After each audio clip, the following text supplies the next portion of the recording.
All right. Hello. Welcome. Thank you for joining. This is going to be the presentation about Pencil. I hope you've all been enjoying your reboot so far. I certainly have. It's my first time over here on this side of the pond and first time speaking at Reboot. So let's get right into it. This talk is about Pencil XR, which is a mixed reality app that combines drawing in mixed reality with real paper and pencil. So we have a mixture of different art lessons that you can go through. So, and the other pieces of the talk is going to be about combining kind of both the aspects of digital and physical mediums so that you can get the best out of what works well in XR, extended reality, and what works best physically drawn. So we're going to dive more into Pencil in just a minute, but real first is just who the heck am I? Hi, my name is Ian McKenzie. I go by XR Nerd online. I love all things extended reality. I'm a software engineer. I do XR design and development, and I organize community events. I was interested in virtual reality back in 2016, 2017 with the HoloLens. I attended like the first MIT Reality Hack back then and have attended each of the events since, gone on to like become the event director for that, as well as a mentor for the XR Bootcamp program, which teaches XR development skills. And if you ever come to the States, come and check out GDC or come and see us. We're usually demoing in the park with like a giant pencil as our beacon. If you ever want to find me online, I'm Shubapadu, or you can use the link tree to be able to add me at any of the platforms. So far, over the last couple of years, I've had the benefit of working on a couple really interesting mixed reality projects, one of which being, you may recognize, Pillow, which is a mixed reality app for laying down in bed and relaxing. There's a set of different experiences like stargazing, where your ceiling pulls away and you can look at the night sky and pull constellations down to kind of learn about their mythology and history.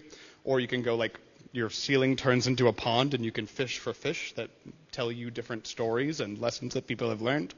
Or like breathing, relaxing, meditative exercises. And while I was working on Pillow, I ended up meeting Steve Rogers, who is the solo dev for Coastermania. And I asked him if he wanted some help with building it. Coastermania is you draw to create a roller coaster track in your room in mixed reality, and then you can shrink down to ride the roller coaster throughout your room. I know Steve Rogers. He's not Captain America. It would be cool. He's not a superhero, but he is a rock star developer, and he goes by the Captain Spain online. So he's definitely in on the joke. Last year, I also had the amazing opportunity to work with Doug Northcook and the Creature team on Starship Home. It's a mixed reality narrative adventure where you turn your living room into a spaceship and you fly around the galaxy visiting alien planets, collecting these magnificent plants that you bring into your home. You water them and take care of them just as you would a houseplant, and then you put them on the dream box and you go inside their plant dreams and have some wild psychedelic mixed reality experiences. If you want to check out Starship Home, we're here with the Creature team at the booth just outside. We're doing demos tomorrow from 11 to 4. And if you want to learn more about how Starship Home was made, I want to say if you have GDC Vault access, there's 2 talks in the GDC Vault. One about the art of Starship Home from our art director, Ash Pinnock, and another one about the journey of development of Starship Home and how it evolved over time. And that's by Mark Schramm, who is our engineering director. The reception for the game has been absolutely amazing so far this year. We were like finalist nominees for the Nuovo Award at the Independent Games Festival, and we also won the DICE Award for Immersive Reality Technical Achievement. So it's quite an experience, and I highly recommend checking it out. And then last but not least, the most recent project has been Pencil, which is mixed reality art lessons for the Quest 3 that teach you how to draw with real paper and pencil. And part of that, it comes in 2 forms, which would be our lesson content. So we have guided art lessons that teach you kind of step-by-step these different concepts in art. That would include like line work and shading and construction lines, how to draw faces, how to draw in perspective, how to draw in different art styles. Like we just recently released our beta, and the new art pack is about how to draw anime. So you don't need OpenAI, ChatGPT to make anime images. You can learn how to draw them yourself. And then we also have tools that enable you to create your own art, which would be like our free draw mode. So 2 other modes is in 2D free draw, You can import images into the canvas, and then that gets projected onto the paper, whatever you arrange here. And you can scale the paper to be able to be as small as a sticky note or as big as like a canvas if you wanted to work on a bigger surface. And that's great for 2D art, but you also may want to learn how to draw from observation. So on the other side, we also have 3D free draw, where you can import 3D models and kind of create like a still life scene that would have, like just like if you were in art class, you might set up a vase and some flowers and set some lights so that it looks right. And then that gets picked up by this virtual camera that also projects the 3D scene down onto the page so that you can kind of find a composition that looks good and then fill it in. Okay, so that's a little bit of my background and a little bit about what Pencil is. So to get into the core of what the talk is, it's going to be in 3 phases. The first part is a quick history about how Pencil got started, because that context of how we built it is kind of important for the other 2 pieces. The second piece is going to be the technical bits of which SDKs we utilized and some interesting discoveries we found while we were building it. And then we'll step back a bit into the higher level design of what happens when you combine digital artistry tools with physical creation of actually drawing on paper and pencil. All right, so for the first section of Pencil, how did we get started with building it? It was actually about a year ago. We were brainstorming kind of a variety of different mixed reality projects, and we got an invitation to attend the Meta Hackathon in New York City. It's for the Presence platform, which is Meta's suite of tools for creating interactions that make virtual reality feel more real and have presence with other players in the space. And then we kind of narrowed in on doing this idea of mixed reality art lessons. Out of the group, we have, this is not Captain America, but Captain Spain, Steve Rogers, Gabe Williams, previously Unity, Bill Ramser, also previously Unity, and myself. Yeah. Fun little tangent about this apple. On the last night of the hackathon, we were like, we need something to draw for our art lesson. And we're in New York, so like, let's make it an apple. When we went out to try and find one and stopped in at like some bodegas that were maybe a little bit more of like a smoke shop.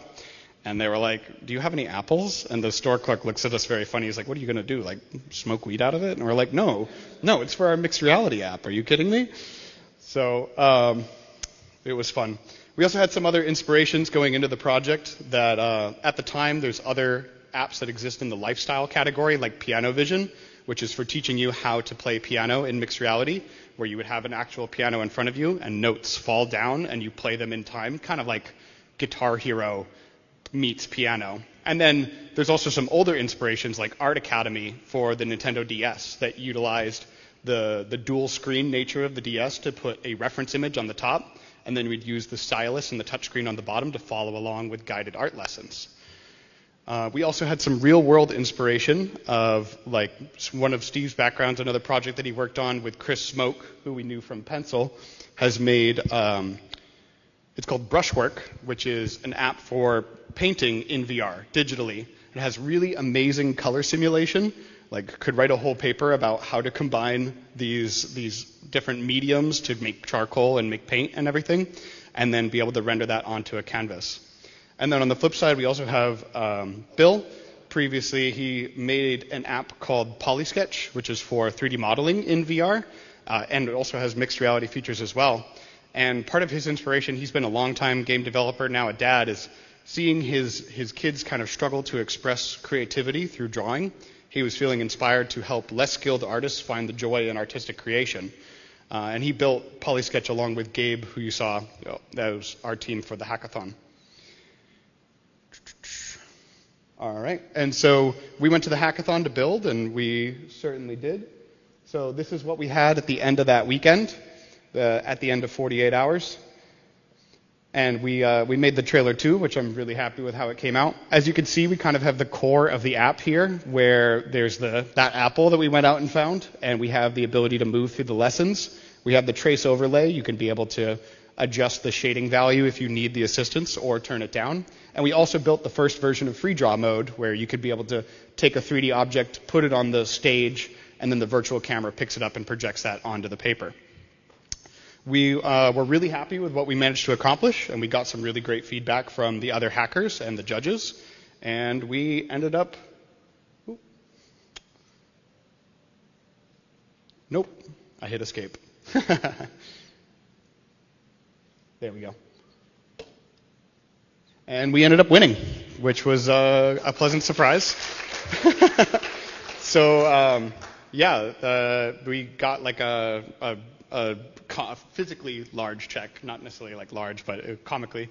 And then we also got some nice little light up signs, which was cool. So after the hackathon, we went back home. We got some much needed rest. I went back to focusing on shipping Starship home to people's homes because that was the current project of the year. And then the rest of the team kind of worked on and off throughout last year on the app. And the only piece that was kind of missing here is that Steve, Bill, and I were all more developers, or what I'd like to say aspiring artists, and not traditional artists in the sense. So what we needed was a real artist to be able to fill out our team, and that's where I'm hitting the wrong button. There we go. That's where Tawny joined us. She was the art director for Pillow, and we brought her on to come and help out with all the lesson content for Pencil. So she's been making all of the lessons and the instructional content for the app. And yeah, that is how we kind of assembled our squad of people to help us build this. Following the hackathon, we got some really great press coverage from different outlets, including Upload VR, Mixed News, 80 Level, IGN, and more. And with all of the press and the demos in public, we've had our community grow really quickly. So now we have 1,370 people in our Discord server already. If you want to be the 1,371st, you can join with the QR link there. And I think whoever is the first one to join, I will give you a free copy of Pencil. Just send me a message when you join. Go on, race for it. First one to get it. I'll give a minute for it. Not a full minute. 30 seconds. 5, 4, 3. Oh, okay. So next. So the Discord is kind of, a lot of the VR people all seem to hang out on Discord. That's just like where our audience is. And it serves as both a place where people can give us feedback about the app, feature requests of what they want to see, as well as they can give us bugs or issues. And most importantly, it's a place for people to be able to share their artwork with other people, with each other.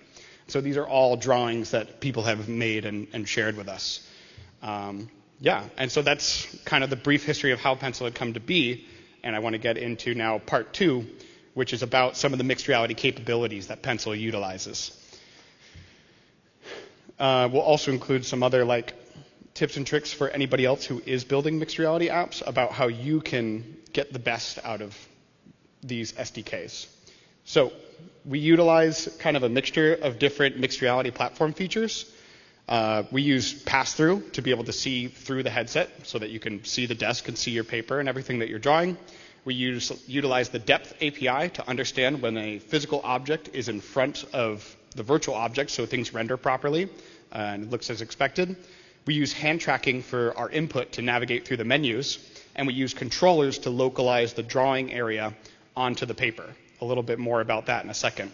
One other tip that I'll call out is we utilize the Spatial Anchor SDK for being able to save the location of the paper onto your desk. And this works off of the SLAM tracking on the headset, simultaneous location and mapping, to know where the anchor is located in space. And this really helps remove any of the kind of jank that can happen from when you take a headset on and off and it loses its tracking in the room. But those spatial anchors can be rock solid. Piano Vision utilizes this too. When you make an overlay and put it onto your piano, it will retain the location of the overlay when you come back. So we've implemented a lot of different SDKs into this project where they make sense. Not every SDK makes sense to implement. Part of this was because we started at a hackathon, and in a hackathon context, you kind of are encouraged to implement more SDKs. You want to experiment with what's possible, and you may get kudos or bonus points for finding implementations. And as part of this, some of the SDKs we implemented are logical extensions to put in, like pass-through is pretty much required, but we also discovered some really unexpected innovations out of these features. So the first example that I would use for that is our first version of paper tracking that we had implemented in Pencil. When we first started this app a year ago, there was no such thing as camera access. You can't see anything about the environment in the room. There is a scene API that you can use to be able to capture where the furniture is, and it gives you kind of the volumes of the room.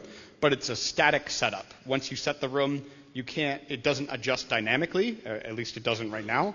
And if you wanted to change the room, you would need to go through 6 different menus and 20 clicks to make an adjustment to where the furniture is. So it's a little less than ideal. One other challenge at the time is that there was a limitation that was between using controllers or hand tracking. If you were in hand tracking mode and you touch your controller, it would actually make your hands disappear. And that was just because of what the headset was capable at the time. And then all of a sudden a new update came out right before the Meta Hackathon that enabled multimodal hands and controller support.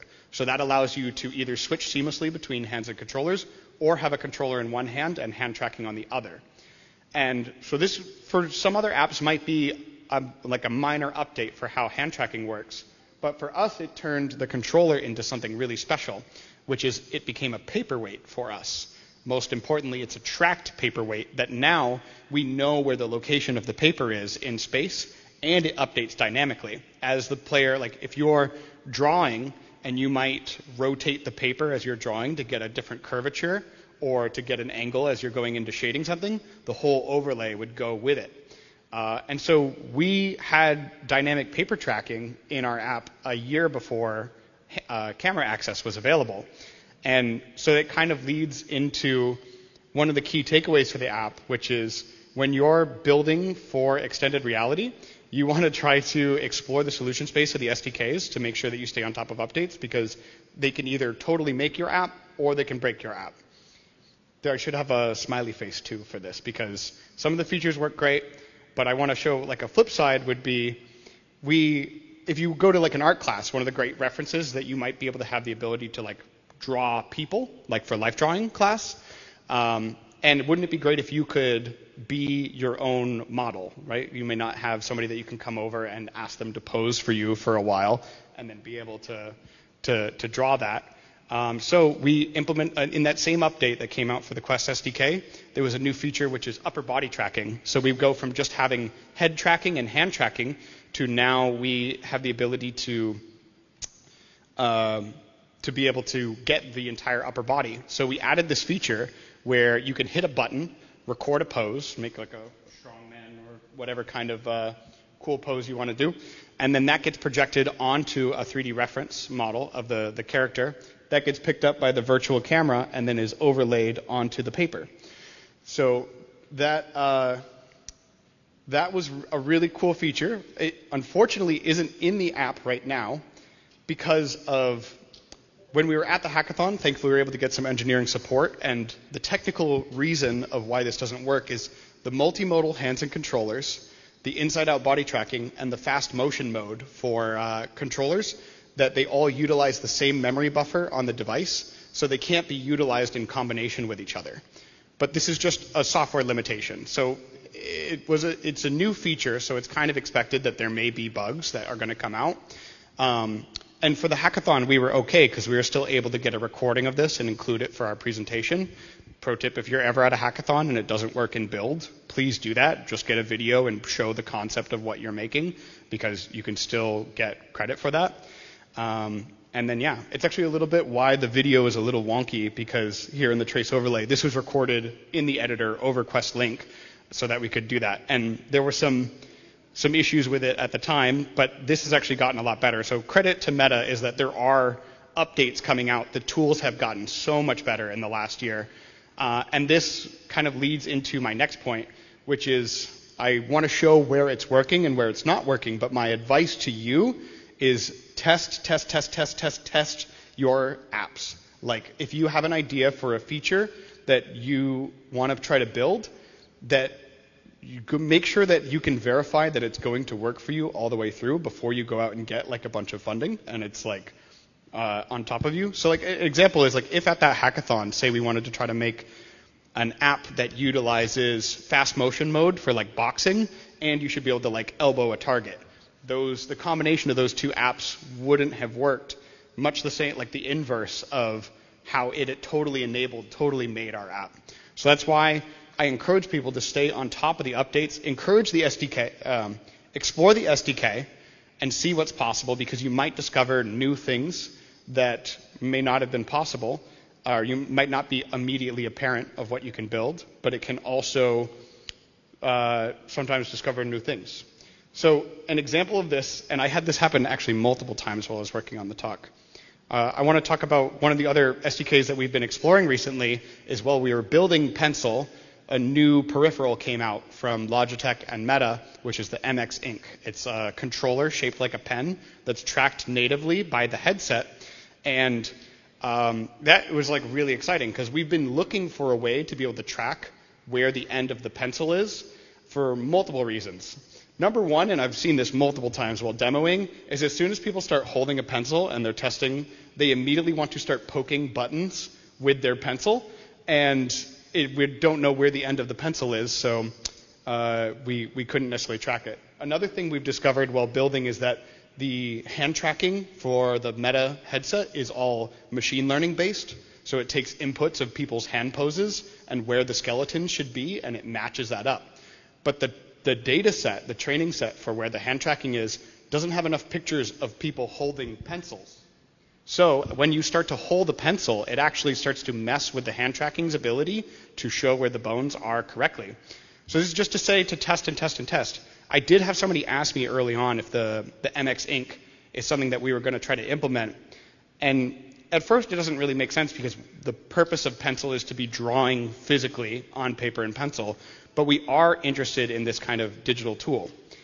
One of the things we found, well, we went to go experiment with the MX Ink, is that it doesn't work with the MX Ink and hand tracking at the same time. And I was writing this slide for our talk, and then 6 days ago, one of our teammates just happened to be on LinkedIn and just happened to see that there was an update from Logitech where all of a sudden this is fixed now. So again, like one small update, and now it's unlocked this new feature that we can go and explore. It might not be as big as our like hands and controller update, but it's still really useful. And then in terms of new updates coming out that's going to be useful, probably the biggest update for Quest ever just came out, which I would say is camera access. And so, like, in terms of new possibilities, this is an entire new green space. Like, we have been asking for years to be able to build. Actually, I was showing Pencil off to somebody because we're going to be demoing it at PAX East later this year, and they were new to mixed reality, and I was explaining that we just got camera access, and he was trying to understand. It was like, how do you build for an app when you don't have the ability to see the room around you? And I was like, it's a good question. It's like trying to chisel a statue in a dark room where like you can't see. And now finally we have the ability to understand the world around us and make inferences about like what is the user holding, what are they pointing at. We have some ideas for how we're going to utilize it in Pencil, and I'd actually like to show some early previews of the stuff that we've been working on there. So one of them is social. Making your app social is really critical, especially in today's age. And we're looking at features to make it easier for you to be able to share your artwork with other people. And the first implementation of this would be, now that we have camera access, we have a new feature here at the top where you can see that when you put the paper down in front of you, it automatically finds the corners of the piece of paper, and it will crop the image feed to find that, and it will re-skew it to kind of make it flat so that we have the texture. And then now we can actually get a picture of what it is that you're drawing. There's a lot of different ways that we can utilize this. First, with just making it easy to share it out on Discord and encourage more of the sharing with our app. But in the future, it could even lead to giving real-time feedback over like, hey, you might want to consider adding some light underneath the bottom, some shading underneath the bottom of your object to give it more rendering. And a whole host of other features that we'll get into a little bit after. So it kind of leads into the last part. Ooh. I had some duplicate slides. But this kind of leads into the last part. That's the heart of the technical bits of Pencil. But I want to step back a little bit into some of the lessons that we've learned from combining both the physical medium of drawing along with the digital tools to be able to help with creation. And so when you're designing for lifestyle activities, you want to consider the aspects of both mediums that are mixed reality and physical, and how you can combine them to get the best of both of them. So I'll show an example for pencil that works really well, and also some other experiences that do this really well. So there are other digital art apps that exist out there. I'm going to use the example of brushwork again that Steve had made. And for some mediums, this is a huge benefit. Particularly for digital painting, this is amazing, because if you wanted to get into painting, it could be a little bit of a journey. You would have to get paint, you'd have to get canvases, you'd have to get brushes and stuff. That takes time, money, and effort. It could take years to collect a set of tools that's going to work well for you. And then you still need the space to store all this stuff in the off time when you're not doing painting. Versus if you do digital painting, it's a mess-free way to experiment with that medium, and you could fit an entire workshop worth of tools inside of a headset that lives on your bookshelf, and you can take out whenever you want to draw. And so that is great because it makes that medium of painting much more accessible and available to people that may not have the space or the money or resources to be able to go and do painting. The flip side of that, though, is that then when you're working digitally, your artwork is trapped digitally. You can send it to the printer and print it out, but it's not quite the same as like rendering something and having it physically. Also, for anybody that's done mixed reality, like you can start to feel really present and feel like you're in the room with these virtual objects, and then all of a sudden you take the headset off and it's all like gone. Versus something that's really amazing about pencil, and I'm kind of jumping the gun on my later slide, but that when you take the headset off, you're still left with your drawing. You still have something that you can keep with you or hang up in your home. So one of the pieces I wanted to highlight in the example of pencil is if you wanted to learn how to draw, there's a couple different ways you could go about it. Your first instinct might be to go to the internet and search, how do I learn how to draw? And you could watch YouTube videos that kind of teach you how. You might go to like a blog article, and it's okay, but it can be kind of sporadic. Just like the nature of the internet is there's a whole mixed bag of information out there, and some of it might be relevant, some of it might be a little confusing. If you wanted to have something that's more consistent, you might go for something more physical. You might get like an art book from the bookstore, and then you can choose an artist or an author or an art style that makes sense for you, and you can go through that whole book or a series of books to be able to learn that, and it gives a little bit more guidance. One of the challenges with both of those approaches, though, is when you're learning a new skill, I know for me in particular, and other people too, it would be that it's hard to encourage yourself to have to keep coming back, to go and sit down and draw every day. And so on the higher end of the spectrum, you might sign up for an art class, which is going to be in person, to have that kind of regularly scheduled instruction where you are going to go and have a community, a classroom of people that you can go and ask questions and get personalized feedback from your instructor. And that could be hugely beneficial with keeping the motivation going to keep learning these new skills.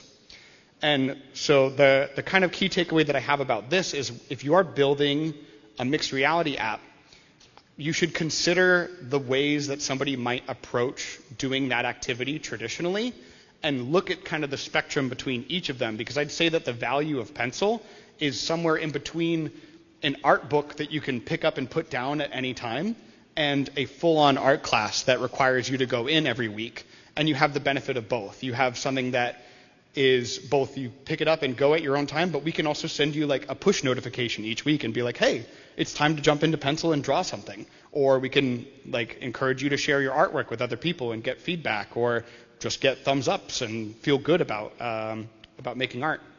So that's for pencil, but it doesn't just apply to art apps. I want to call out two apps that I think that do this really well. Would be one of our inspirations, Piano Vision, will augment an existing piano if you have it. So like if you have a MIDI piano, you can connect the USB to your headset and read the notes as you're playing. But if you don't have a piano, you can play on the virtual piano. And clearly there's some benefits to having a real keyboard with tactile feedback that you can go and play, but you can meet the player with where they're at and be able to provide them, whether you are just starting to experiment with wanting to learn how to play, or you're like, I like this, and now you've got your own piano and you level up to like the next level of that experience. And another one too, paradiddle, is for playing the drums. And in that, if you have like a rock band drum kit at home, you can either play the air drums, but you kind of want something that you can actually like hit. I'm not going to hit the microphone, but that having that tactility, that feedback is really great. And we leverage that a lot in Pencil. Like I was saying earlier, having something to take with you when you get out of the experience makes it a really memorable demo when you get to take home your piece of paper with you. To the point that we even highlight it is like when you complete your lesson, we put a little, like we frame your artwork. We put a digital frame around it so that you can be like, hey, like you did something, you made this. And in the future with mixed reality tools, you can go and hang that artwork up on your fridge now and actually like look at it and touch it when you're not in the headset.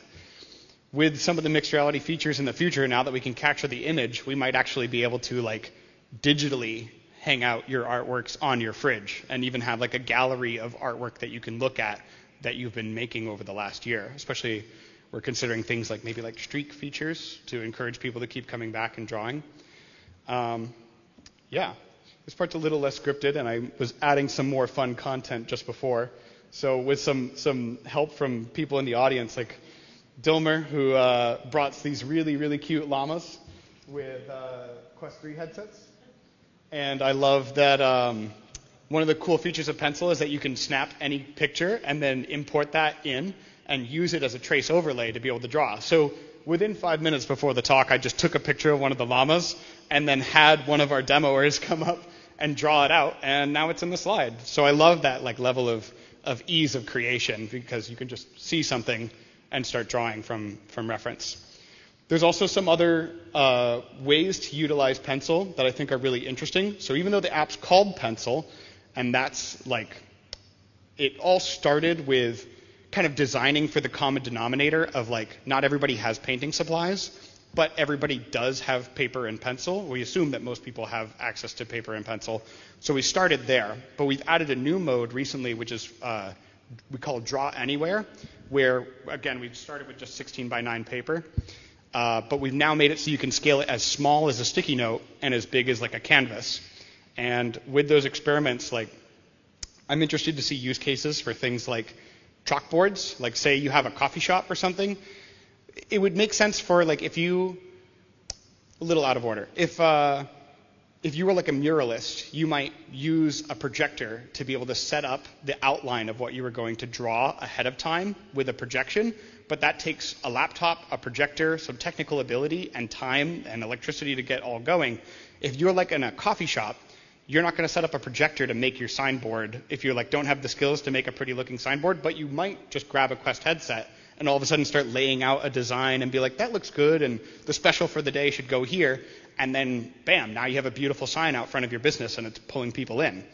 And so that's another piece of, like, again, finding the niche of value that exists between the way that somebody might traditionally utilize these tools and what you can innovate with mixed reality. Again, this is the small scale of Draw Anywhere, and the other experiment I did right before leaving is I wanted to see how big I could make it. So I went out to my patio and I made the biggest Leo that I possibly could on the floor. And I ran out of space on the, like I kept stretching the boundary and I ran out of space on the platform. So he's like 6 feet by 6 feet. And I think for the next one, I'm going to go find a basketball court near me and try to make like as big as I could possibly go. And I went with chalk to make it easy to clean up. So one of the other things that our art director has been experimenting with is she's more of a traditional artist and does lots of painting. So she started originally with like a sketch on her iPad of an idea that she wanted to test out, and then transferred that into a full-size canvas to be able to then go and paint out. Yeah. I have some more things that I can talk about, but we're also running a little bit on time. So I want to leave a little bit of room for maybe some questions if people have it. And I'll just wrap up with some of the key takeaways are that you really try to explore some of the different capabilities that exist on the platform, because you might find really unexpected features, like, again, hand tracking might all of a sudden turn into, I can track an object, or we were even looking into attaching the controller to a clipboard to have a tracked clipboard and peripheral, which might not be the first time that somebody's been like slap a tracker on it and now we have a tracked object, but it worked super well for our use case, and the timing was uncanny that it happened right before the hackathon. And then, yeah, just test your apps early and often, because these new features and SDKs, they could be a little bit of a double-edged sword. You can always submit, if you run into bugs, you can always submit the bug reports, and improvements will come, but it can take some time. And then on the design side, think about how combining the physical and digital mediums, where they intersect, because you can find these niches of value that make your app incredibly novel and get the kind of attention and the cool demos that we're able to do. All right, that's the bulk of my talk, but I'd be happy to take any questions if you guys have them. And yeah, thank you. Thank you. Thank you.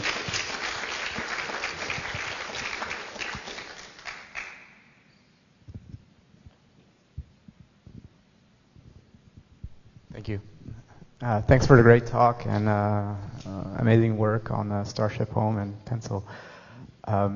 Regarding the camera access, can you share other ideas that are going to be opened up by having access to the camera, either for Pencil? I mean, you showed a couple for Pencil, but for Pencil or for anything else?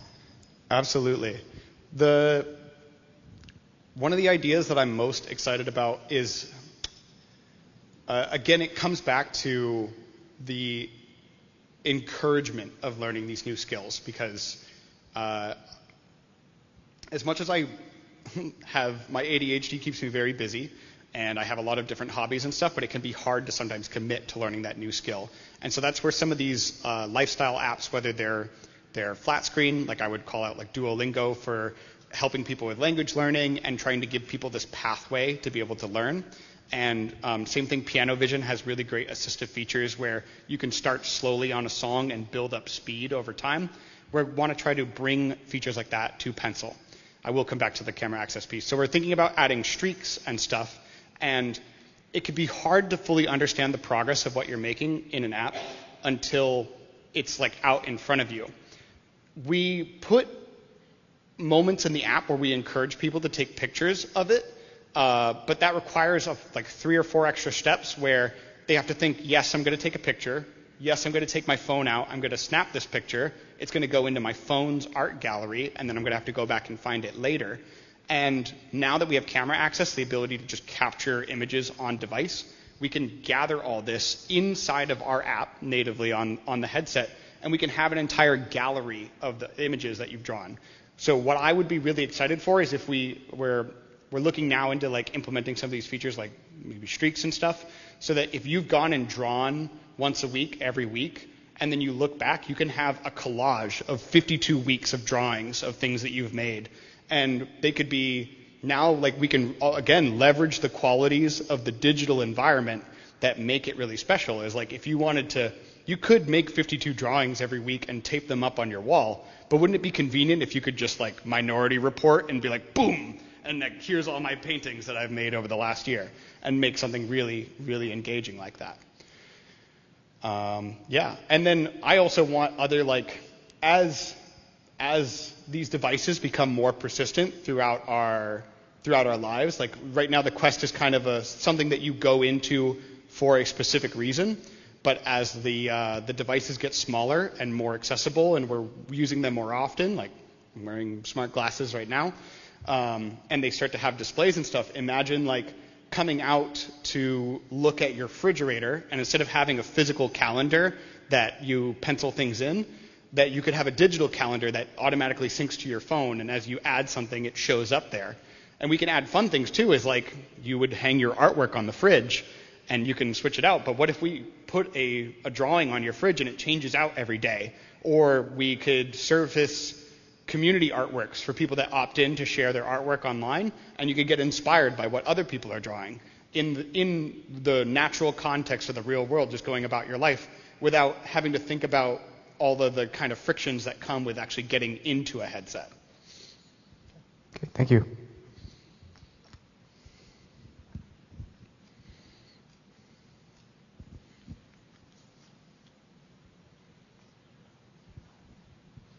Thank you. Feature request here.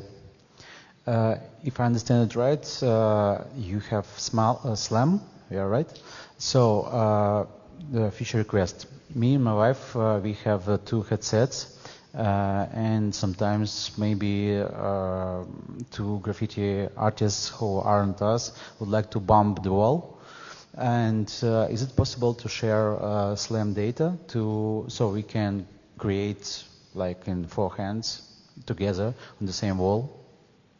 Yes, it is possible to do that with the Presence Platform SDK features. It's not a feature in Pencil right now. We have some ideas for what multiplayer could look like in Pencil. It's a little outside of the core value of what the experience is, but we just the same as like having an art instructor, like Leo kind of acts as like our art instructor, except instead of them being a person, he's kind of cartoonized to be this like little character. And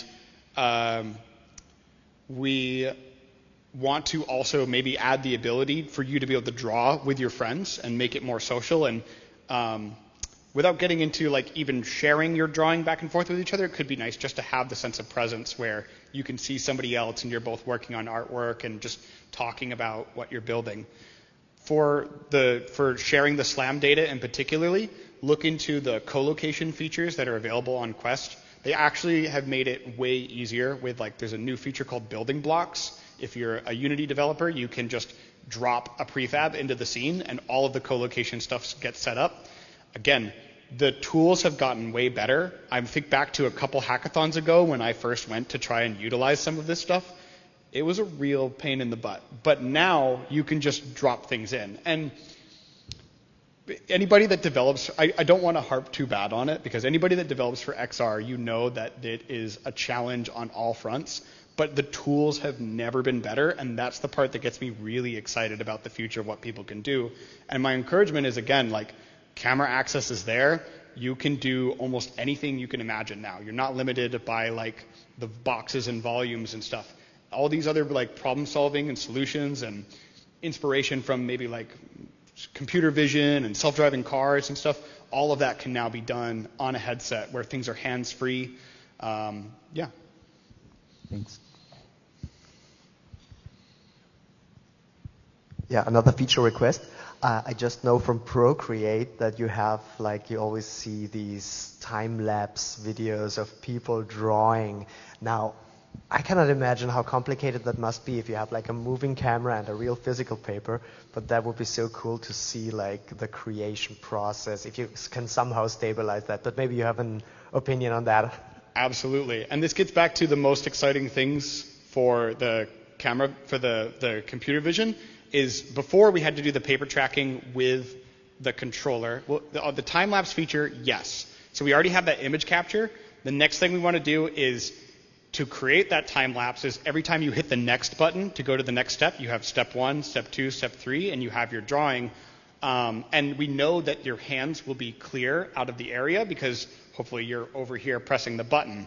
We're working through the UX of that right now, but that's going to be like in the future where video is everything, right? Is like a still frame is cool, but you show a time lapse of somebody drawing something and immediately it's like, oh, watch it evolve and change over time. And you get a lot more engagement, and then you can start sharing that automatically to social media right from your headset. It's gonna, yes, very excited for that. And then the other big CV thing that we're excited for, we haven't gotten into it yet, is the automatic finding of the paper. So right now we can crop the image, and we haven't gone yet to using that to adjust the overlay. We use the controller because it gives the level of accuracy that we need. It's like the same kind of calibration as when you set the floor height on Quest to be able to make sure that we have a very flat surface on top of the paper, and that overlay is exactly where it needs to be.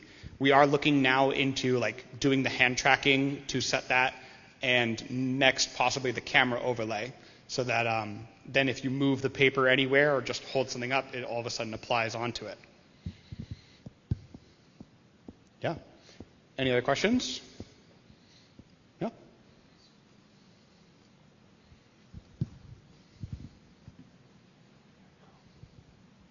Who is responsible for user experience in your team? Designed by committee. We have a mixture of different experiences. Like, just like in indie dev, you wear many hats. And so there isn't any one person who is like the UX expert. We, being a small team of 4, have the ability to like talk amongst ourselves and get inputs from each other and see what's going to work best. And the ability to kind of bounce ideas off of each other has worked pretty well. The other thing I would recommend, and we are trying to do this more and more, is also engaging with the community. So with the Discord server being more active, we're trying to put out polls and checking in with people, being like, are you interested in this feature and stuff? I mean, we're not going to go full UX researcher, maybe a little bit, but it's good to like have that rapport with your audience and really understanding your audience. What are they going to be excited about to build? And when they give you a suggestion, like a feature request, and all of a sudden it shows up in the app, people get really excited about that. If you have any other questions about the UX of the app, I can dive into them, but it's not a like a one-person thing. It's just kind of come out as a group. Okay. Very cool. Thanks. All right. If there's no other questions, then we can go back and enjoy the rest of Reboot. There's fireworks after this, I hear, right out front of the hotel lobby, if anybody wants to join for that. And again, if you want to try out either Pencil, come and draw. Come and join us from 11 to 4 tomorrow at the Creature booth. You can try out Starship Home, you can try out Pencil, you can try out some of the other amazing games we have there on display, and you can come and ask me any more questions you might have. And you can come get a llama if we have any more llamas. All right. Cheers. Thank you so much.